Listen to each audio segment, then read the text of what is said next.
अस्सलाम वालेकुम नाजरीन। ड्रामा सीरियल हसरत के नेक्स्ट एपिसोड में आप देखेंगे हमजा जो कि अपनी वालदा से बात कर चुका है फबिया और उसकी शादी की, कि वो जल्द अज जल्द अब फबिया से शादी करना चाहता है। अब फबिया की वालदा तो खुशी खुशी अपनी बेटी को ये बात बताती हैं। नसरीन बहन का फोन आया था, वो तुम्हारी और हमजा की तारीफ मांग रही है। ये सुनकर फबिया को तो गुस्सा आ जाता है। उसकी वालदा तो हैरान हो गई, फबिया क्या हो गया? तो वो शादी से इनकार कर देती है, यही कहकर कि मैं अभी शादी नहीं कर सकती। फबिया क्या हुआ, क्या तुम इस रिश्ते से खुश नहीं हो? अम्मी बात मेरी खुशी की नहीं है, मेरी मर्जी की है। मैं अभी शादी नहीं कर सकती और मुझे अभी शादी नहीं करनी, क्योंकि फबिया के ख्वाब तो ऊंचे ऊंचे हैं और इसी ख्वाबों की ताबीरों को तो वो ढूंढती रहती है। हालांकि उसने हमजा की वफा, उसकी मोहब्बत को देखा ही नहीं। अब इसका ये रवैया और शादी से इनकार तो बड़ी बहन समझ गई। मुझे तो लगता है तुम हमजा से शादी करना ही नहीं चाहती। अब यही बहन है जिसे मालूम है कि फबिया हारून की वजह से कितनी मुश्किल में है, मगर अपने शोहर को बचाने के लिए ये कह दिया कि वो जल्द अज जल्द ही चला जाए, ये ना हो फबिया पैसे वापिस ही मांग ले। हालांकि फबिया ने उसे तसल्ली भी दी थी कि वो पैसे नहीं मांगेगी, लोन देकर दे देगी।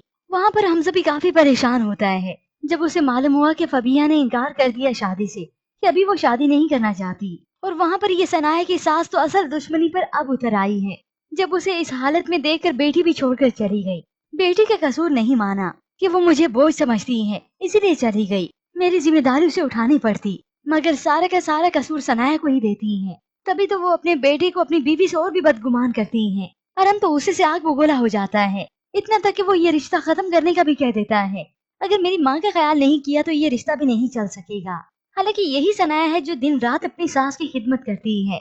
सनाया समझाती है, अम्मी आपने न अपनी सोच को महदूद कर लिया है कि मैंने आपको आपके बेटे से छीन लिया है। अब ऐसे ही सनाया ने तो बात कर ली अरम से कि मेरे ऊपर और भी काफी जिम्मेदारियां हैं, मैं फिर भी जैसे कैसे करके सब कुछ मैनेज कर रही हूँ ना, कोशिश तो करती हूँ। तो बस फिर ये बात लग गई इस अरम को। वो तो गुस्से से किचन में ही खुद ठहर गया और खाना तैयार करता है। तुम्हारे एहसानात में गिरा हुआ हूँ, इसलिए जैसे चाहे मर्जी ट्रीट करो। तुम ही कमाती हो, तुम ही घर चलाती हो, तुम ही जरूरियात पूरी करती हो, तो सनाया तो बस दरख्वास्त ही करती है, मेरी बात को मेरा गुनाह मत बनाएं, वरना मुश्किल हो जाएगा एक दूसरे का साथ। अरम की माँ यही कुछ तो चाहती है। अब अरम ये सब कुछ सुनने की बजाय, समझने की बजाय सारा कसूर हमेशा की तरह सनाया को ही देता है। अब ऐसी बात है तो आधी जिम्मेदारी ये भी तो बांट ले, जिस तरह से सनाया ने उसकी बांटी है। मगर ये अरम बातें सुनाने के अलावा और कुछ नहीं करता।